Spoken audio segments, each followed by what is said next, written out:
সেটার নাম হচ্ছে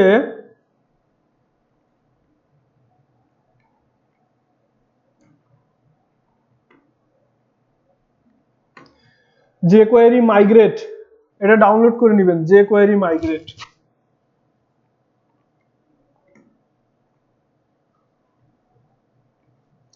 jQuery migrate এটা ডাউনলোড করে নিতে হবে। এই যে চলে আসছে এখানে jQuery migrate-টা কই, dist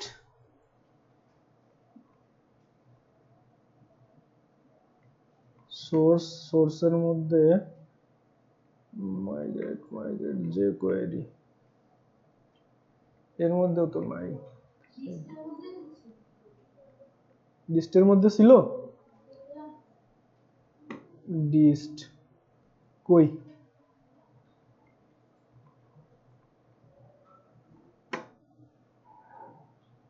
jQuery migrate।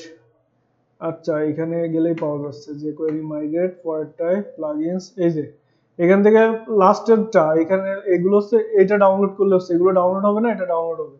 ক্লিক করেন, ক্লিক করার পরে the version is old, latest version download করতে বলছে। লেটেস্ট ভার্সনই তো ঢুকলাম আমি,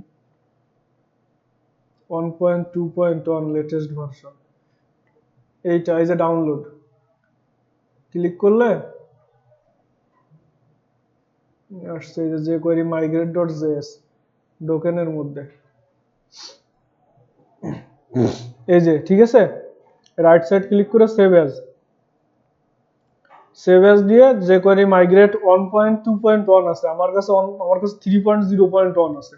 এর লিংকটা আমি হচ্ছে দিয়ে দিবানি। হ্যাঁ, jQuery migrate এর 3. এই যে আপগ্রেড 3.0 এটাই আছে, গাইডও দিয়ে দিছে। তো ওইটা আমি দিয়ে দিব আপনাদের, ওইটা নিয়ে নিবেন আমার কাছ থেকে 3.0।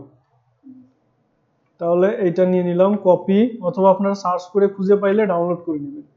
আর এটা রাখবো কোথায়, ডিরেক্টলি জেএস এর মধ্যে এখানে রেখে দিলাম jQuery migrate 3.0। এটা jQuery নিচে স্ক্রিপ্ট সোর্স জেএস migrate 3.0, ঠিক আছে। এখানে একটা h1 ট্যাগ নিলাম, আর যার ক্লাস দিলাম কাউন্টার, আর এখানে লিখলাম 1000। এখন এটার ইনিশিয়াল করতে হবে, এর মধ্যেই আছে কাউন্টার। কই গেল কাউন্টার আপ, এখানে তো ডেমো, এখানে ইনিশিয়াল করা আছে দেখেন। এরকম ভাবে লেখার পরে জাস্ট এইটুকু কোড কপি করে ইনিশিয়াল করলে হয়ে যাবে।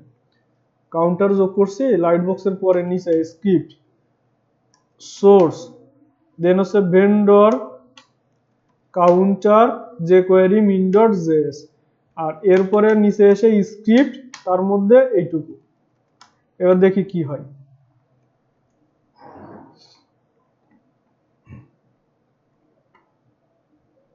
ও আরেকটা জিনিস এখানে বলেই দিছে, গিটহাবে পড়লে পাওয়া যাবে। একটা জিনিস অ্যাড করতে বলছে, কি দেখছেন, ইউজেস ওয়ে আপ, এই কোডটুকু কপি করবেন কাউন্টার জেএস এর আগে। এই কোডটুকু কপি করে যে কাউন্টার জেএস অ্যাড করলেন তার উপরে এই কোডটু এটা অ্যাড করে দিবেন, ওয়ে পয়েন্টস ডট মিন। ঠিক আছে, এবার দেখেন হচ্ছে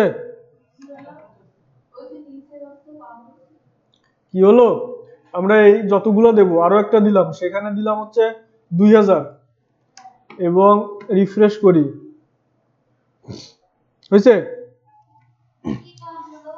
কাউন্ট হলো 1 থেকে শুরু করে 1000 পর্যন্ত কাউন্ট আপ হলো, কাউন্ট আপ, এটা আছে কাউন্ট আপ, তাই না? কি কাউন্ট হলো, হচ্ছে না? মাথায় সমস্যা কেন হবে?